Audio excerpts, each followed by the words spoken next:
এই জবানের মধ্যে যত, রাসূল পাক সাল্লাল্লাহু আলাইহি সাল্লাম বলেছেন সুবহানাল্লাহি ওয়ালহামদুলিল্লাহি ওয়া লা ইলাহা ইল্লাল্লাহ আল্লাহু আকবার, যে এই তাসবিহগুলি জপবে তার তাসবিহর সাথে সাথে জান্নাতে তার জন্য একটা গাছ লাগানো হবে।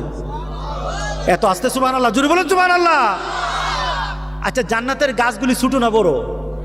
কত বড়? হ্যাঁ, জান্নাতের একটা গাছ এত বড় হবে, এক একটা গাছ।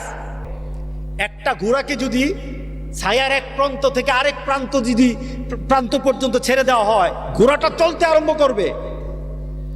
ওই ঘোড়াটা 100 বৎসর পার হয়ে যাবে, গাছটার ছায়া শেষ করতে পারবে না।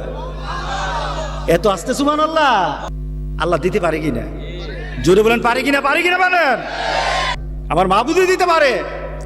সুতরাং মুখের জবান যার যত বেশি জিকির দিয়ে ভরা থাকবে, জান্নাতে তার বাগানের মধ্যে তত গাছ বেশি থাকবে। আরো জোরে বলি সুবহানাল্লাহ।